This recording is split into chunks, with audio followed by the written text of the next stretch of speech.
ஏலக்காய் தானே உடச்சி போடுறியோ? ஆமாம், உள்ளே இருக்கிறதா ஃப்ளேவரு. தெரியலனா சக்கை தண்ணியாக தெரியும். சக்கையாக இருக்கும். ஏலக்காவை உடச்சி போடணும், தோலியை வெளியில் போட்டுடணும். கரெக்டாக? அதை நசிக்கணும். அது ஆக்சுவலி கிண்டும் போதே போட்டிருக்கணும். நான் கொஞ்சம் லேட்டாக போடுறேன். சரி, இதுக்கு இன்க்ரீடியன்ஸ் என்ன பண்ண அசோக் அல்வாக்கு? ஃபர்ஸ்ட்டு பயத்தம்பருப்பை ஊற வைக்கணும். ஆமாம். எவ்வளோ? 2 hours நல்லா ஊறணும் பயத்தம்பருப்பு. சரி. ஊறிட்டு மினிமம் ஒரு 6-7 விசில். 6-7 விசில்? ஆமாம், குக்கரில். ஓகே. அதுவே நல்லா மசிஞ்சிரும். 6-7 விசில் வரணுமா ஊறினதை வச்சு? ஆமாம். ஓகே. 6-7 விசில் அதுவே நல்லா மசிஞ்சிரும். ஓகே. நான் வந்துட்டு மிக்சியில போட்டு திருப்பலையா? ஏன்னா அதே கொஞ்சம் மசிஞ்சிருக்குங்கிறதுனால. ஓகே. இல்லைனா மிக்சியில் போட்டு ஈரத்தை போட்டு திருப்பலாமா?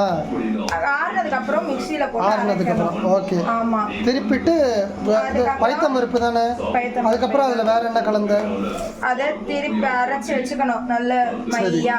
ஓகே. அரைச்சி வச்சுட்டு நல்ல கட்டியான வானலியா எடுத்துக்கணும். இதெல்லாம் அடி பிடிக்கும்.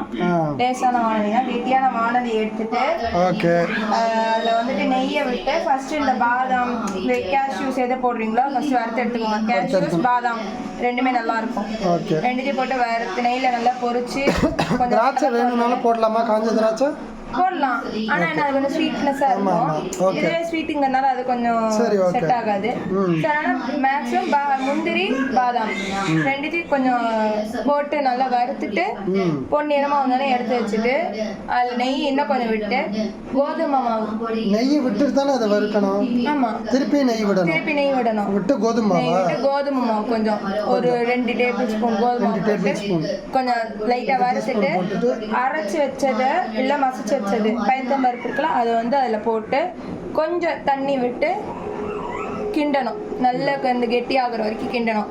கொஞ்சம் கெட்டியானதுக்கப்புறம் நெய்யை விட்டு இன்னும் கொஞ்சம் கிண்டணும். ஓகே. ஸோ நான் இப்போ வந்து என் வீட்டுக்காரருக்கு கொடுக்க போகிறேன். அது எப்படி இருக்குன்னு